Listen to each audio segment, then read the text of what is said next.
Picture the day you were born. Someone lifted you up for the first time. There was crying. There was a light, too bright for your eyes. You don't remember any of it, do you? In fact, you remember almost nothing until you were about 3 or 4 years old. Strange, isn't it? Your brain was already working while you were still in the womb, hearing sounds, feeling pain, tasting, and yet it kept none of that as memory in the earliest years of your life. Most people assume the brain just wasn't developed enough yet, too immature to hold on to anything. But the real explanation is stranger than that. Back in 1899, Sigmund Freud was the first to give this a name. He called it infantile amnesia. Freud believed we forget early childhood because the mind represses those memories, buries them deep because they were tangled up with sexual urges society couldn't accept. That theory sounded thrilling, and it was wrong. It took nearly a century for later researchers to understand what was actually happening inside a baby's brain. Patricia Bauer, a developmental psychologist at Emory University, spent decades studying memory in young children. She found that 2- and 3-year-olds could genuinely remember events. They could describe something that happened yesterday, point to a toy they'd played with a week earlier. But given a little more time, those same memories vanished, as if they had never existed at all. So, where did they go? Carol Peterson, at Memorial University of Newfoundland, ran a remarkable experiment. She interviewed young children about major events in their lives, then went back and interviewed the same children again once they had grown older. The result was striking.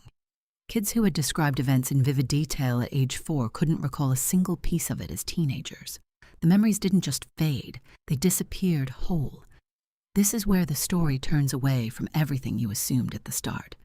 Because the real cause has nothing to do with psychological repression, the way Freud imagined it. It's purely biological. Paul Franklin, a neuroscientist at the University of Toronto, published a landmark study in the journal Science in 2014. He looked at the hippocampus, the brain region responsible for building memories. During infancy, that region is producing new neurons at an explosive rate. The process is called neurogenesis. Sounds like a good thing, right? A growing brain, getting smarter by the day. But Franklin found that this flood of new neurons is exactly what wipes out the old memories. Picture a baby's brain as a city building new roads every single day. Every time a new road cuts through, the old paths that once connected your memories get buried under the construction. It's not that the memories were deleted, because they didn't matter. They were paved over, because the brain was racing to build new structure for the flood of learning still to come. As you grow older, the rate of new neuron production in the hippocampus slows down. That's the point where memories finally start to stick, holding on to more and more detail as time goes on. So what about the memories you do think you have from childhood? What are they, really? Charles Nelson, a brain development researcher at Harvard, explains that most of the early memories adults carry aren't real memories at all. They're stitched together from what your parents told you, from photographs, from home videos watched so many times. The brain manufactures a false memory to match. Unsettling, isn't it? The thing you're sure you remember from age 2 may never have existed inside your head at all. It might just be a story you built out of other people's stories, told to you again and again. Now think about your life right now, today. Your adult brain still produces some new neurons, just far fewer than it did when you were an infant.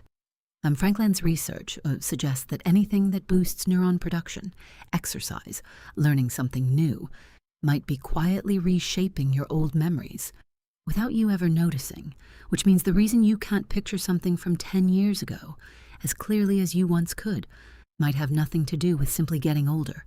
It might be because your brain is still building and erasing memory, exactly the way it did when you were a baby. So how much can you really trust what you remember? The memory you hold most clearly today might be a blur 10 years from now, and the memory you're most certain of from your childhood might never have happened at all.